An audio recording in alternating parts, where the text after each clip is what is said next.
Hello and welcome to the Comedian's Paradise, the podcast where we speak to mavericks across the comedy world. And today's guest is Andy Gleeks. He's a comedian that's come all the way from Northern Ireland to do comedy within England. And he is a man who doesn't mind doing a lot of comedy gigs or bombing or doing really well. Nothing can compare to his other job of being a teacher, where I think any heckler or bad audience member cannot compare to the abuse and trials and tribulations of dealing with 13, 14, 15-year-old, 16-year-old schoolboys who would much rather beat the crap out of each other for a silly insult or impress a silly girl, a young girl, or smoke weed. That I think is proper mental hardships than any comedy gig can bring. So we have to salute him. Please welcome Andy Gleeks. Thank you very much, Marvin. Appreciate that. I should just add, I'm not a teacher anymore. I work in education, but I'm not a teacher anymore. Yeah. Partly because of some of the reasons you mentioned. But yeah, I love comedy. I love working in education as well. I didn't want when I left teaching, I wanted to still use all my subject knowledge and still pay the bills. But yeah, teaching has its own difficult issues at the minute, and that's another podcast entirely. Do you know what I mean? I don't want to go completely into it, Andy, but my best friend is a female teacher for students that failed the GCSEs at a college in King's Cross. She's an absolute lovely girl, but yeah, she's had lots of struggles like with it as a whole. Because and my friend Luke Oliver, who's one of the most underrated and unappreciated comedians I've ever seen. He's so good. He's brilliant. Anyone that's gigged with Luke Oliver will say that he's brilliant, a brilliant comic. But he says that teachers need to get more respect and they may get more holidays. But when you're a teacher, it's like performing to a stag do every day. And Yeah, well, I mean, obviously depending on the school, but I think you're right. I think a tricky comprehensive school in England with a full range of students um, it's tricky. It's tricky to manage. You've got 30 kids in a class, and you're supposed to really be able to provide different levels of support for those kids that are in front of you. So that effectively means, I guess, if you're thinking top, middle, and bottom, that means three different kind of lesson plans almost, or three different types of resources.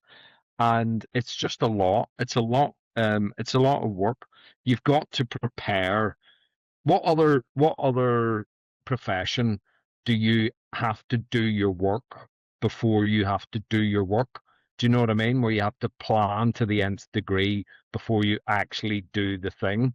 And you're not paid for the preparation time, if that makes sense.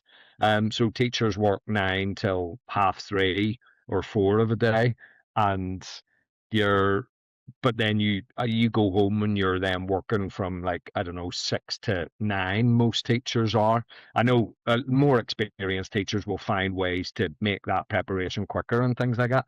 But teaching is just not sustainable as a career, I don't think. That's why I left. I did it for 18 years and I was just burnt out. I'd had enough. I couldn't do it anymore. I was living in survival mode for the last probably 10 years of my teaching career, constant changes, and it was just too much. It was too much, and I needed to do something else. so to not go into full days, you said it would go on another podcast, so we won't go too far into it. But what was teaching like 18 years ago? And what was it like now? And what were the things that happened that made you decide it isn't for you? And I used a careful word of it isn't for you. Yeah, I feel like even when I started, it was it was hard. It was hard, but you you sort of you sort of felt supported, and but I had the enthusiasm of starting out and wanting to learn my craft and I read all the books about teaching, and I spent a long time planning my lessons and trying to get good at the job.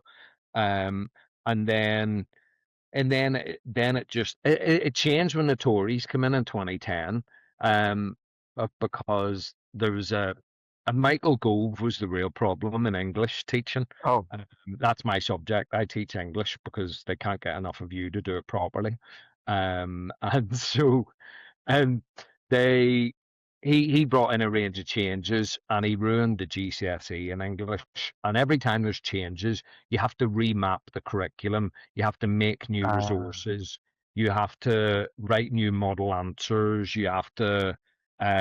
It's a lot of work, and it's not something you can do on the fly. You have to spend a long time with a team in your department looking at these changes and preparing for these changes. And so that was hard, and that just cut these changes just keep happening in teaching. And it just, yeah. And then I was in a department in a school where they kept changing. We kept changing our own curriculums as well, and changing exam boards, trying to get the best one for our kids. And so all that time experimenting and changing sort of burnt me out as well. And then yeah, I think what was different then to now was just they keep stacking things on top, so you need to know about safeguarding, you need to know about autism, you need to know about ah, different divergent kind of things. You're being asked to kind of be trauma informed. You're sort of a social worker on top, and you're being asked to do all these things on top of just being a teacher and doing your subject. And then there's the behavior management, which is a real issue in some schools. And so you're just stacking all these things on top of, your job already, and nobody ever takes anything away. Um, and like that's not sustainable. You can't keep going to somebody, do more, do more, do more with less. That's not how human capacity works. right. So, yes, so it's basically the mismanagement of the government. Yeah, actually, yeah, and it's more and more legislation, more and more things that you're being asked to be responsible for, and all the while, education's a political football that gets kicked between different parties that have different Ah, different rationales and ideologies. The Tories are no friends of teachers, and they made, obviously, they were in power for 14 years. They made everything a lot worse. But New Labour started it. New Labour seeded some of the problems. So let's not let them off. But anyway, it's not a political bashing no, no, it's podcast. not. So but basically, teaching is tough, and anybody that does it for any length of time, more power to them. We need to support our teachers more, and we need to help them more.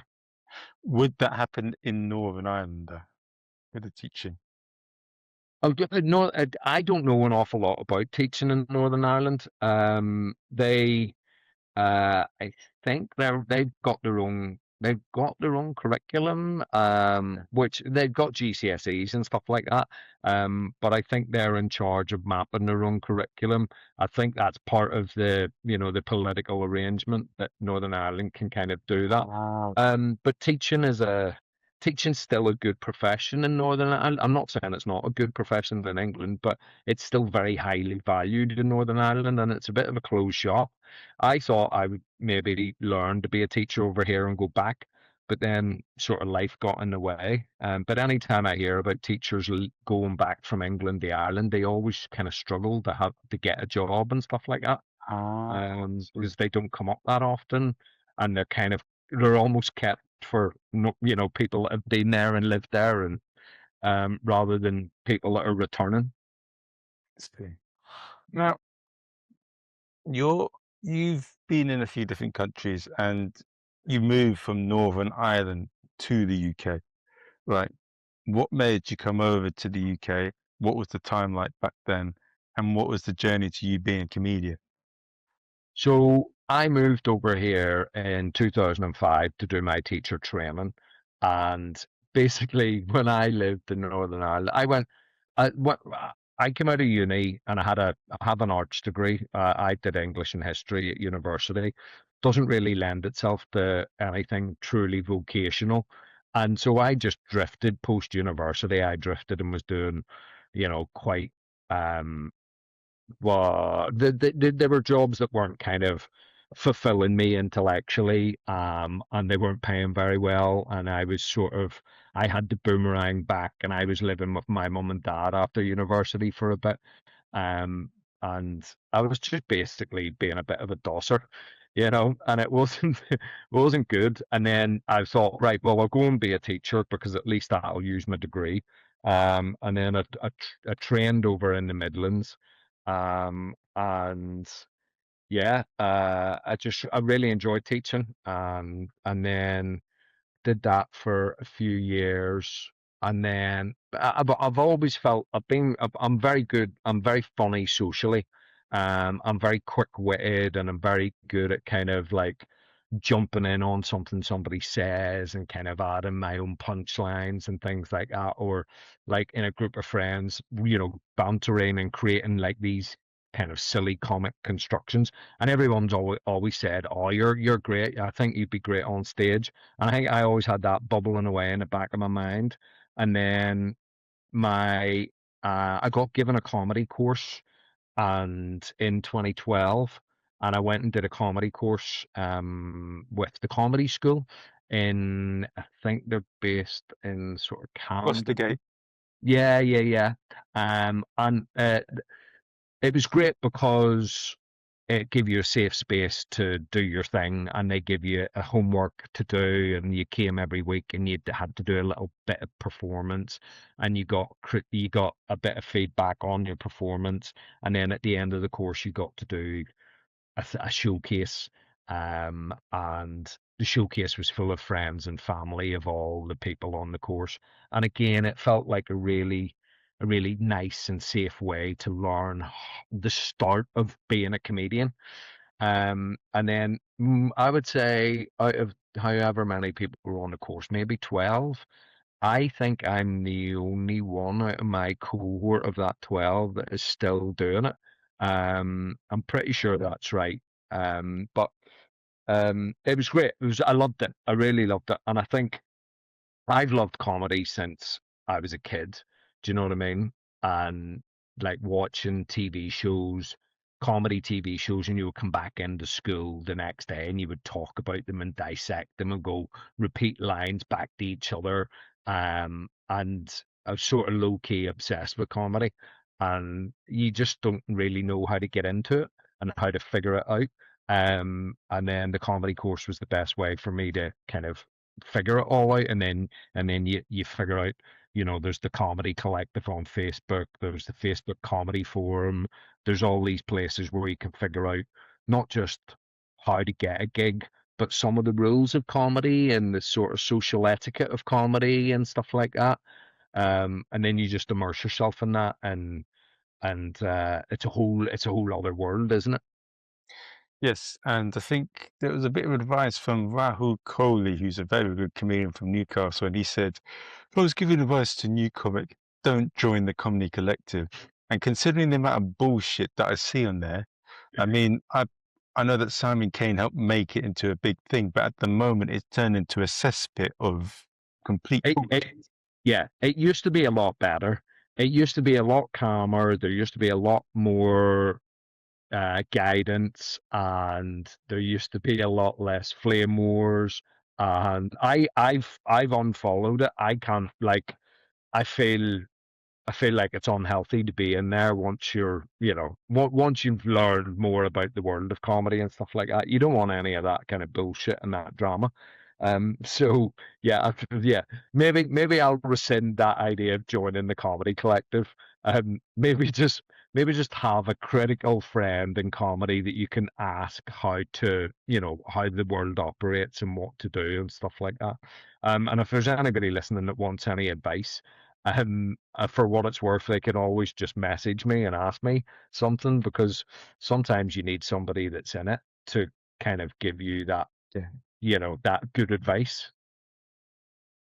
It is a. I do like the UK scene. It's or the English scene. It's a great scene. Great people. I think I remember one of my first gigs a while ago. It was in 2013, and it was in Windsor. And I remember you were hosting the gig, and there was some mad. Listen, I hope this doesn't come across as racist the other way, but like a Cockney guy who was wearing a hat and he was heckling all the comics as well as performing, which often happens to comics. I think I did it myself, but yeah, he won the competition, whatever it was. I can't remember the name of the promoter. I think it was Pete something.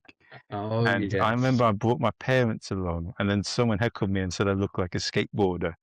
But I'm better now than I was then. I know that. Do you feel I that as well? Like, remember that. what's I your thoughts? remember Like, that. you Yeah, look at that that's and you go, going way clean it. back. Yeah, that's going way back. That his name is Pete G, and he ran a gig, yeah, in Windsor. I can't remember the name of the gig. But yeah, that's we were all cutting our teeth there, weren't we? Yes, definitely. I remember that was something. Is he still running gigs, Pete G? Uh, I think he does very occasionally.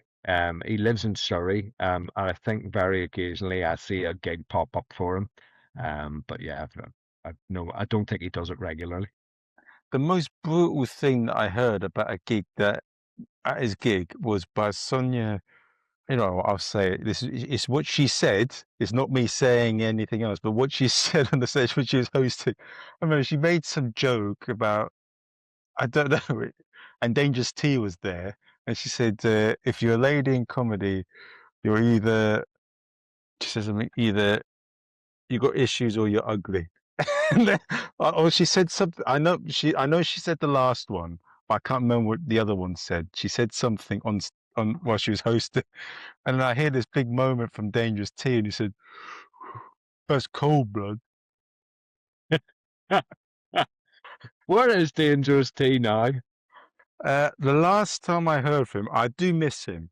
It was in 2020, and he was sending me all these COVID conspiracy theories, and then I've never heard from him again. But yeah, there's still two big characters that are on the circuit. We got Jimbo, and but he's on the Zimmer frame now, and we got John Sharp, and John Sharp is yeah. I find all three of them hilarious. They are good. They are good for their own audience and all of that, but they are funny. Whatever anyone says about them, they are all three of them are funny. Yeah. And John Sharp had an amazing gig at my gig uh like this week actually. He stormed it. He did his usual I've seen pendulum. Dangerous T rip a room. I've seen him rip a room and do really well. And I completely agree with you. You know, whatever people think about these oddball characters that sort of populate the London open mic scene, they you know, sometimes they can do it. Yeah, they are funny. They are funny, whatever anyone says about them. Yeah. I remember, I'll tell you some of the things that I remember. I remember Dangerous T's joke. Oh, it's such a, I don't know what to make of it, but it's so, not many people would do this or be original enough with this, but he talks about his dad. Well, I'm in the workspace, but his dad having a big weapon. And then he says, he looked at mine. I says, that's too small. That can't be. No, that's too big. You can't be my son. And they did that bit for ages. And then I remember he used to do the improvisation. Subconscious, subconscious. Do the new stuff. Ah, and then John Sharp, he still does his. I've never gigged with John Sharp. I only know him, you know, through what people have told me about him. He's just, but I guess like all of them have this kind of weird mythical status, don't they? And they just become these sort of figures of lore and yore, and you're like, oh, one day I'll get the gig with John Sharp, maybe. Yeah, yeah, you should. But if they were in, if they gigged up every year in the Fringe and did an hour show, I'm sure they would get an audience for themselves. Worse than them. I've got audiences at the Edinburgh Fringe, Marv. That's true. Oh, and that's very true. Uh, I include myself in that.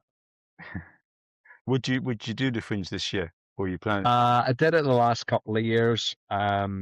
So 2024, um, admin wise, I dragged my heels, and I was going through some personal stuff, and I dragged my heels, and I got given a tricky time of day. So it was very early in the morning at 9:45, and I don't know if you know, but people don't really want comedy at 9:45 in the morning. No. Um, so I sort of treated it like a work in progress. And I was just sort of messing about and getting the structure of the show right and stuff like that. I didn't bill it as a work in progress. I had to bill it as a show properly. Not that I care about, what it's billed as and like awards and stuff like that. I think when you're on the free fringe, you got to take what you're given. But so I did that, got it up and running, and I did a with Ryan Mould and Mark Rowe, we have a compilation show called Jokers in the Pack, so that kept me busy as well. But I did a load of extra spots on other people's shows, so that I did that. That all helped me kind of make Edinburgh feel like it was useful over and above my show, because my show was only also on sporadic days. So I treated it like a test bed. That was my first proper hour, and then last year, I brought the same show back up. I played around with it a little bit in terms of the structure and some of the jokes and stuff. Brought that back up, and that was great. Had a better time of day, had a better time with the show as a whole. It felt really good. It felt run in. I think I take a bit longer to do things than most people. I think these people that bring up an hour every year and they can get it box ready and stuff like that, more power to them. I just think it takes me a bit longer to figure things out. So I might be working on a longer cycle than most comedians. Um, but yeah, I had a lovely time in 2025. But this year I'm not going up. I'm gonna go on holiday with my children. Uh, That's better. yeah, yeah, yeah. In the vain hope that they do something silly enough for me to write an Edinburgh show about them. Um, so yeah, but I really enjoy the Fringe. Um, it's hard work and it's expensive. But it's a lovely place to do an hour of comedy every day, and Yeah. it's the best way to get better, I think. So My goal with the Fringe is just to grow the podcast. I'm not really to just get good guests. I think doing a bit of element marketing and well as the live shows and all that, I think, yeah, that's my main purpose. yeah. I know there'll be a lot of interesting guests, loads of good shows. I'm gonna look at recommendations, yeah, let's see what happens. Let's see what happens. Well, good luck with it, mate. I hope it goes well, and I hope that you get out of the Fringe what you need to, because it can be tough up there, and it can be lonely up there as well. Yeah, yeah. So have fun, have fun. Go and see shows, and go and talk to good comedians, and Yeah. fill your bucket. Yeah, I will definitely do that. I'll probably do a bit of jujitsu there and a bit of Muay Thai. So I don't know. That's what I'll do when I'm there. Will the people know that you're going to do jujitsu on them?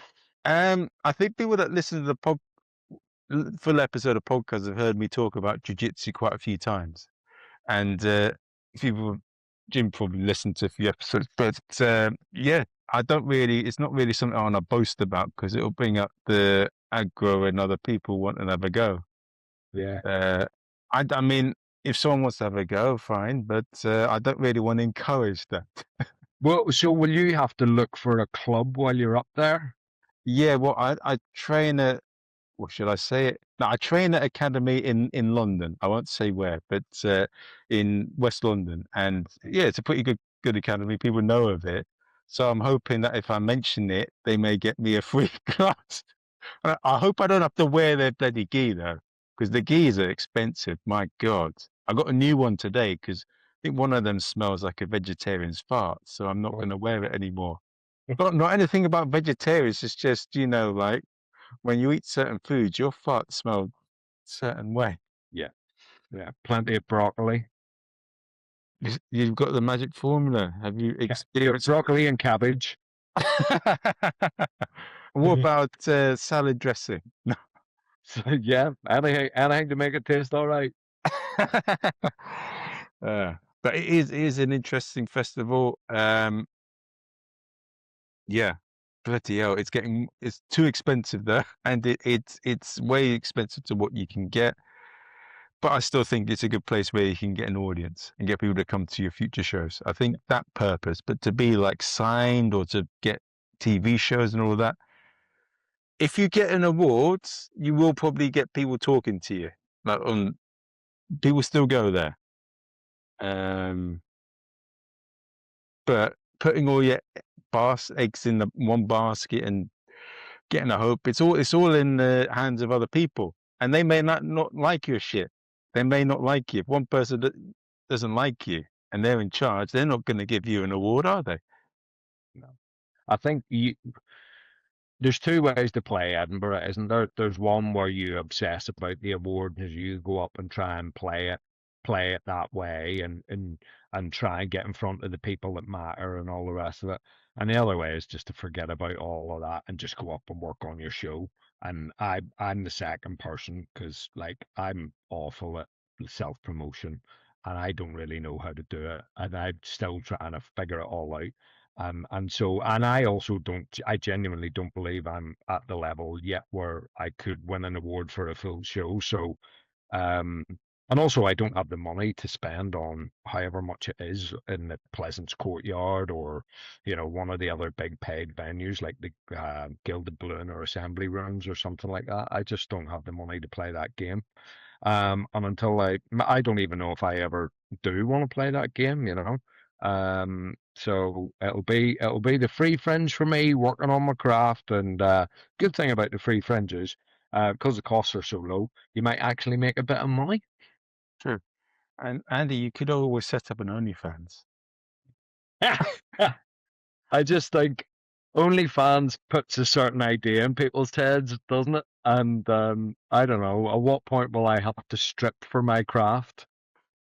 Well, I mean, a lot of people from Golia do it, so I don't know. Yeah, fair, fair.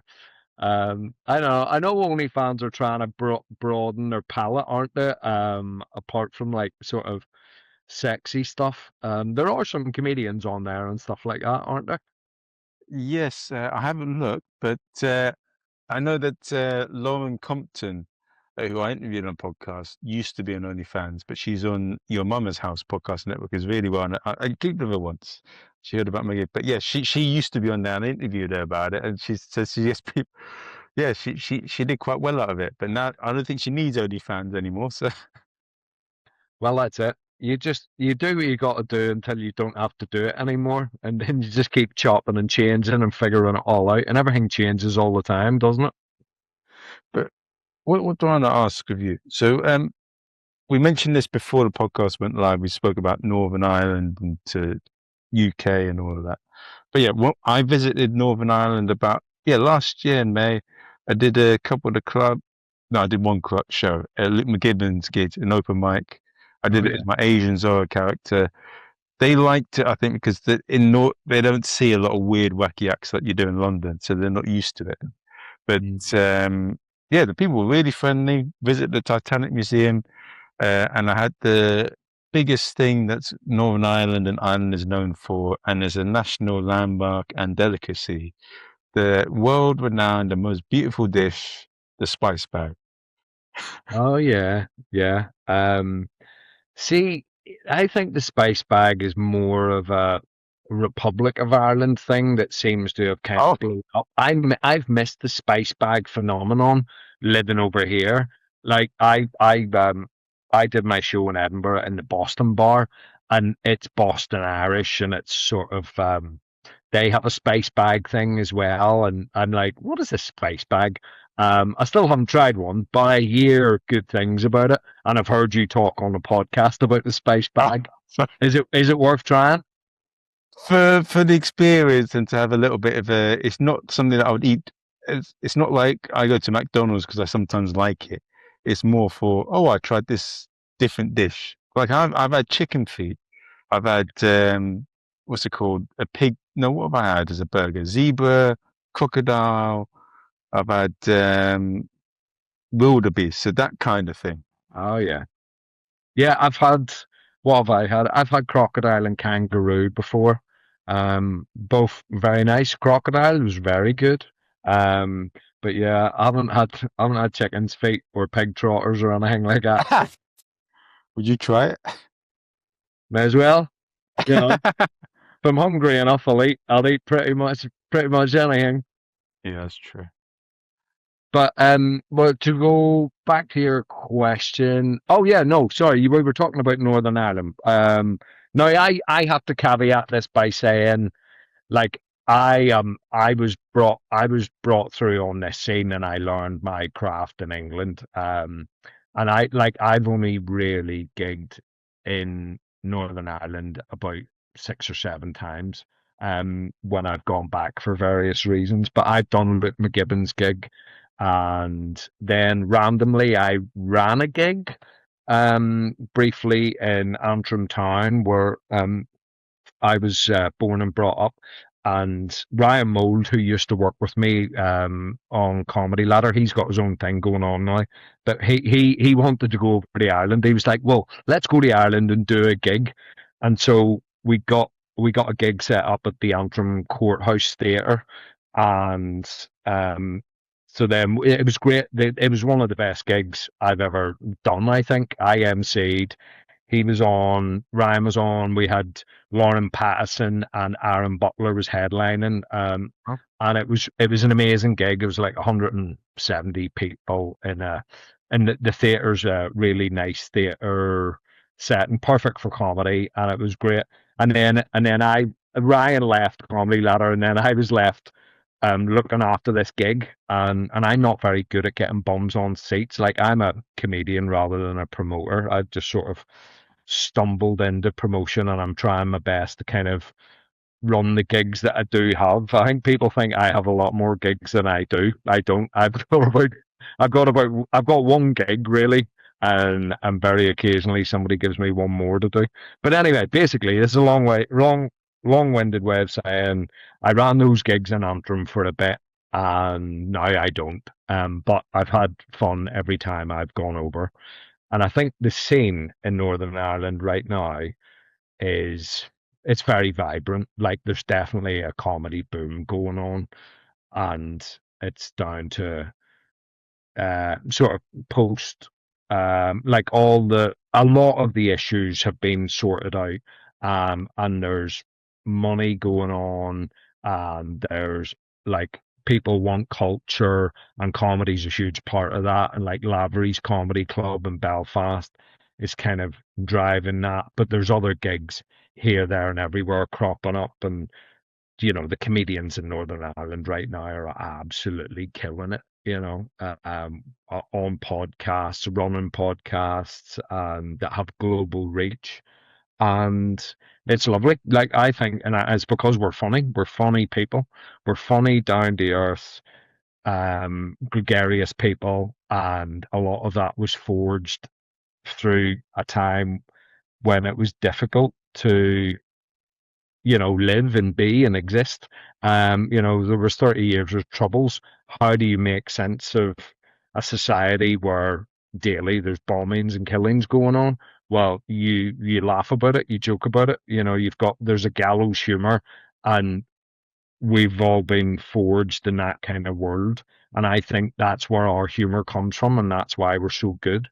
Because you've got that, I guess you've got the gregarious Irish storytelling thing, but then you've got the sort of, I guess, the more whip sharp, difficult, like, ability to work a crowd that maybe comes from, I don't know, a British kind of strain of comedy, and sort of you get that merged, the two merge in Northern Ireland.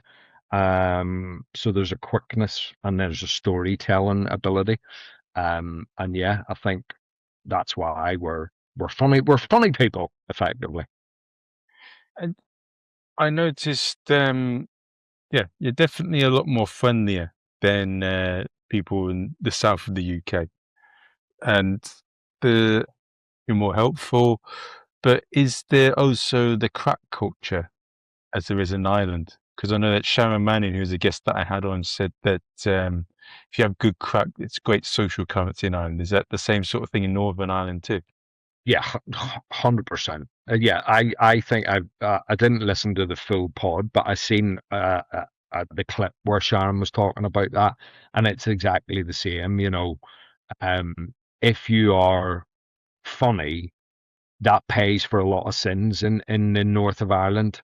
And yeah, it's like who can outdo who can top the banter, who's the funniest in a group of friends. And yeah, it pays for a lot of sins. It definitely does. And I think people don't take themselves too seriously. And if you do take yourself too seriously in the north of Ireland, you know, people will avoid you or bitch about you behind your back. And yeah, being funny is the easiest way to become, I don't know, popular, well liked, enjoyable, get invited to parties and stuff like that. And it is a social currency, absolutely. Mm. Yeah. I noticed that people were maybe a bit more easygoing and a bit less stuffy than people in the south. When I was gigging there, when I was around with people there, people would be very helpful, very a lot more willing to chat and banter and engage. I felt not everyone, but I feel that, I think we mentioned this before. London is a city where people want to mind their own business and not be too friendly. Yeah, yeah. I think I think it's the size. Northern Ireland's very small. And I think there's a fair chance that there's more of a community feel as a result of that smallness. And, that's both there's both pros and cons to that because, you know, this person down the road knows all your business and all the rest of it, but they also know you and how to be around you and what you're like and what you're not like. And I think in London, you've got that because it's so big and because, you know, people are moving all the time in London, moving jobs or moving even like they're moving tube zones or they're renting for a year and then they go somewhere else and stuff like that. There's no stability in London in that respect.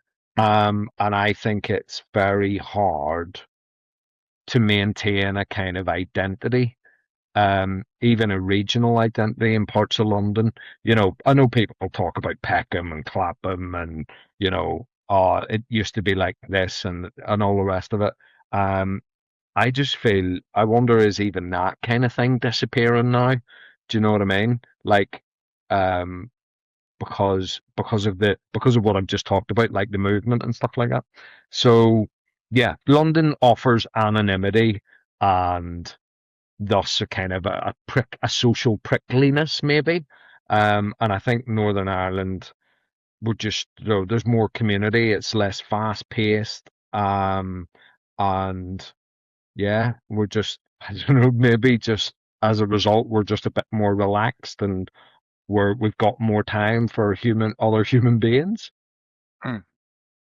One thing that I would, what's the, now this could be a bit of a dodgy territory, but I'll ask it and I'm just going to prepare for it. But I watched a document, what's the word of it, where they make a movie like the Michael Jackson film, but they did it on one of the incidents where I can't understand how this happened and why they made this decision, but there was an attack in London, or no, in Guildford, and they wrongly, well, they deliberately chose two innocent, well, a whole group of innocent Northern Irish people and blamed it on them, and it was only found out too late it was a load of bullshit.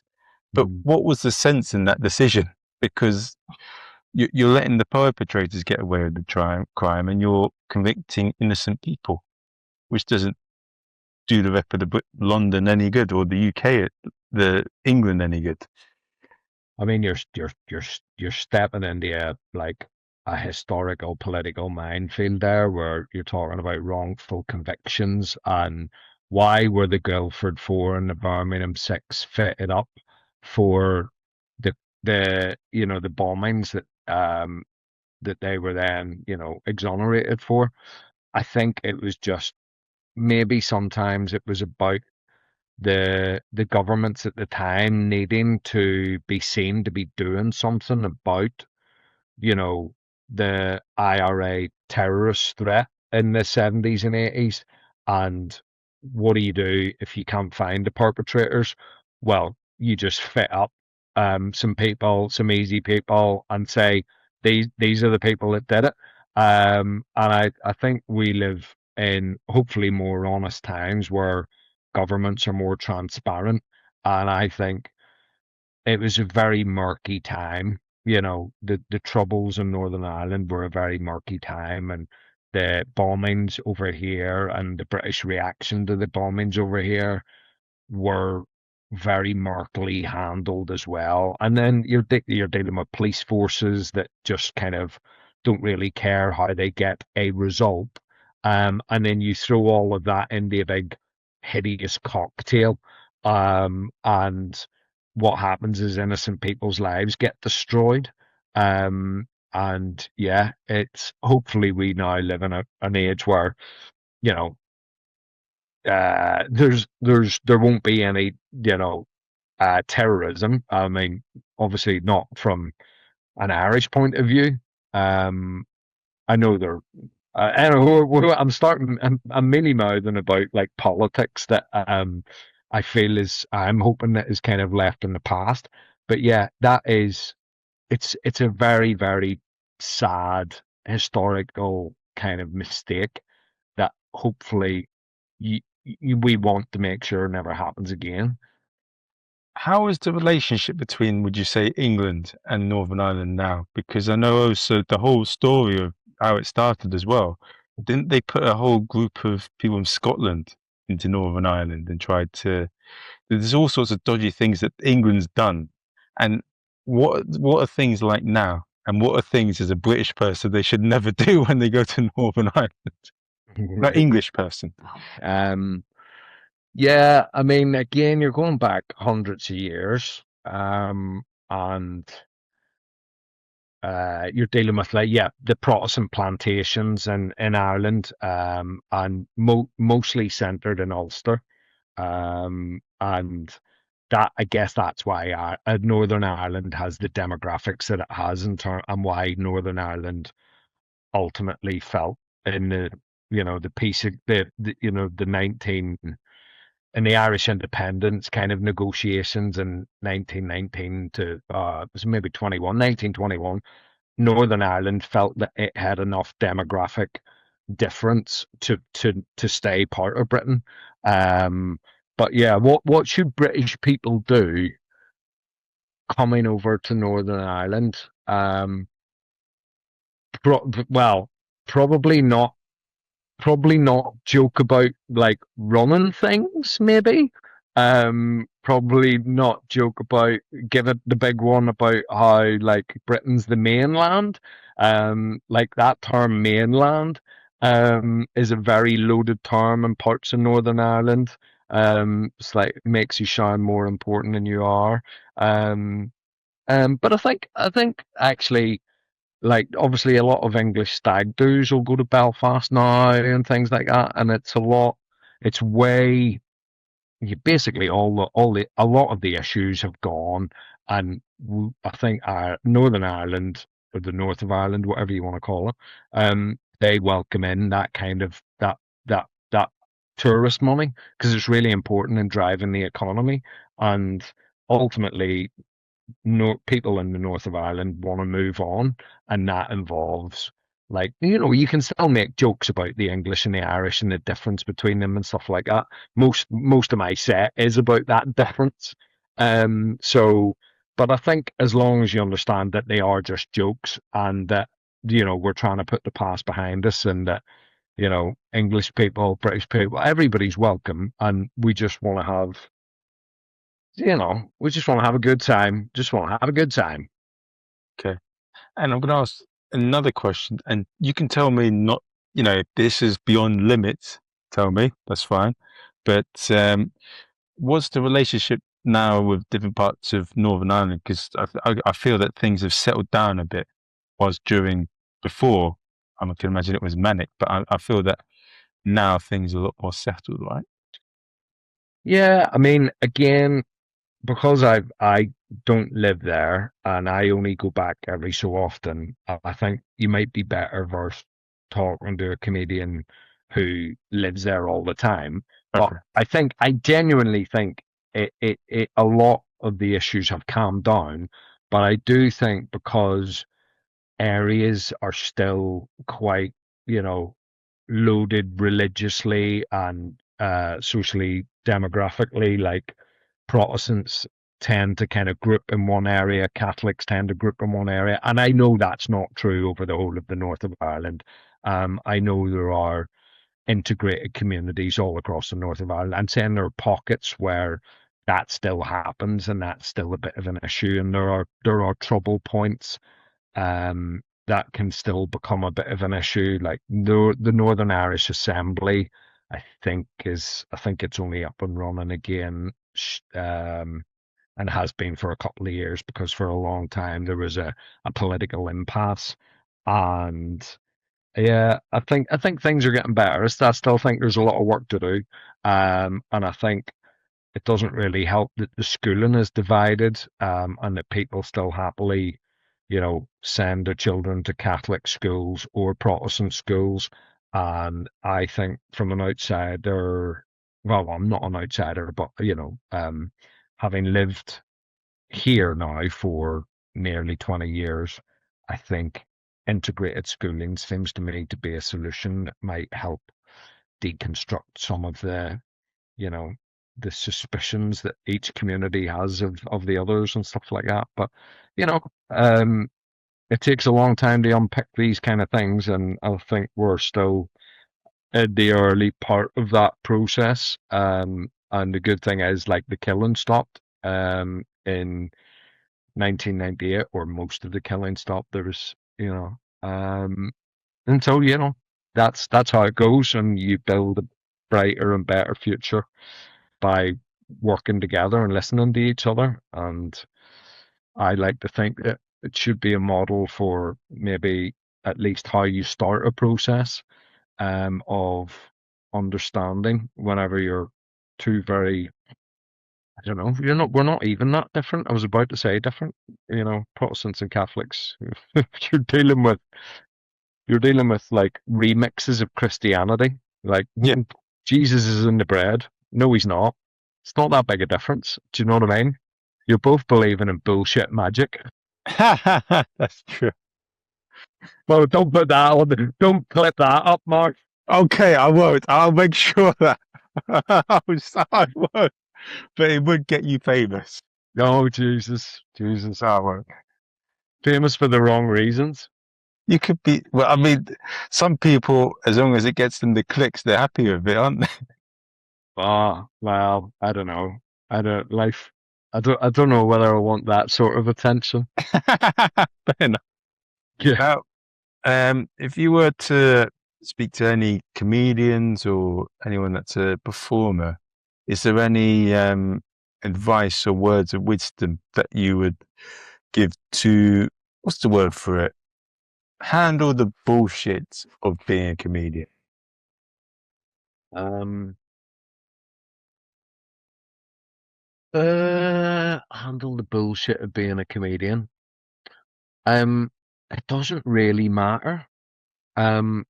And I know that's hard because people like we were talking about, comedy often attracts people that are narcissists and want to be important or want to be famous or whatever. Like, it doesn't really matter where where you are in the fraternity, and as long as you're enjoying it. And I know that's a cliche as well, but as long as you're enjoying writing the jokes, as long as you're enjoying the process of performing, and as long as you get something out of it and you feel like you're developing and you're enjoying that development, I think, keep doing it.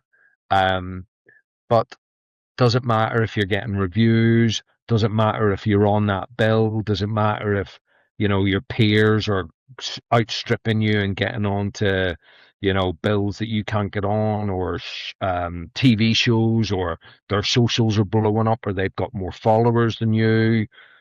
The only thing that matters is, do you enjoy comedy? And do you get, does it give you something that is pushing you creatively? And do you get joy from getting up and telling your jokes through the microphone? If you don't, then you might need to reassess your relationship with comedy, or try it differently, or, maybe work with somebody else to kind of, you know, crack open your creativity, or develop your creativity, or something like that. Um, but none of it really matters. Do you know what I mean? We're on a ball, an increasingly hot ball, that is hurtling through space at, however, a million miles per hour. Um, we're flesh covered skeletons trying to make sense of it all. And we're like, oh, I didn't get booked for this person's gig. It's like, shut up. Just none of it matters. None of it matters. You've been given an opportunity to, tell your jokes for 10 minutes, or 15, or 20, or whatever, or an hour if you're up at the Fringe. Just embrace it and enjoy it for what it is, and you're hopefully bringing joy to the people in that room. I never really thought about this for a long time, but I sat beside a guy coming back on a train out from London one time, and he was American and he was Californian, and they're all hippy dippy, and they're like, hey man, the universe, yeah. And I told him I was a comedian, and he said, oh, that's so important, man. You're like switched on. You're bringing joy to people in a world where people aren't like believing in a huge amount anymore, and they don't go to church and stuff like that. You're the leader of a communal experience, and you're able to tell them stuff, and you're able to make them laugh and forget about their troubles. And I mean, he was maybe looking at it a bit deeply than it possibly is and should be treated. But he's right. He's right. It's like, for a brief moment, if you get people to laugh, they forget about all the rest of the bullshit that, you know um that normally weighs them down. And I think that's why live comedy is so important, because, you know if you think about it, I don't laugh at TV shows anywhere near as much as I used to now. And I think that's because something's happened with the proliferation of content you get now. You don't emotionally engage as much with it, I think. And I think it's, yeah, effectively, live comedy is more potent and more powerful, because you're in the room and it's there in front of you, and it's a shared experience, and it's laughter is incredible. And that's why I think live comedy is really, really still important. Um, but you, work as a comedian, how you relate to it. Um, if you get basically, I'm saying, just don't believe your own bullshit. Stop putting too much pressure on yourself. Ultimately, just give it your best shot. Keep writing the jokes. Keep enjoying it. And yeah, that would be my advice, because I don't. I think I used to worry a lot about comedy, and I used to like, oh, I need to do this, I need to write this, and I need to be ready for that, and blah blah blah blah. And I think if you stop caring, you're actually more.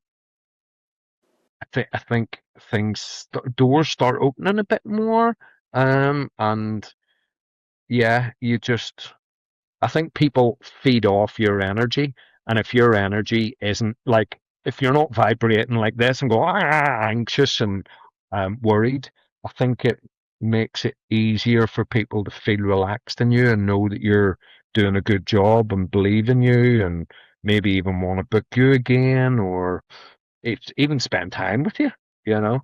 Um, get zen. Get zen is what I'm saying. And I think you were also saying, don't be a pain in the ass. Oh yeah, 100%. Don't be a pain in the arse. Be nice. be likable, chat to people, don't be so self-absorbed, want to learn about them, and be good in a green room. Be good in a green room because there's too many twats in the world, and don't add to the general number of twats. Um, because if you're nice and people enjoy spending time with you, you might also get booked again as well. Um, yeah. Some people need to learn to be nice. They don't have it, it doesn't come naturally to them. So some people might have to do a bit of work on themselves, but Can I clip that? um, and if anyone's listening right now and they want to find out about you, um, what? How do they get? Yeah, what's the best way of finding out about you? I'm on Facebook. You can just put in Andy Gleeks, you'll find me. I'm on Instagram. It took me a long time to get to 1,000 followers on Instagram. I've only just hit that. Not that that's any sort of metric either. You know, there's loads of comedians that have got way more than me. But you'll find me on Instagram. What else am I on? I'm on TikTok as well. If you put in Andy Gleeks, you'll find me because it's a made up name and nobody else has it. Okay, but I'm not going to reveal his real name, guys. Okay, I'm gonna cut the bottom half of this video so you can't find out who he really is. But yeah, if you want to find out about Andy, you know where to go. I think the next few episodes I'm going to sort out soon. I know the next episode that I've booked is with a BJJ instructor, black belt, and comedian. I do like a lot of jiu-jitsu, and I like BJJ. Not the second J, not the without just the one J. So there's no OnlyFans concepts or thoughts in this.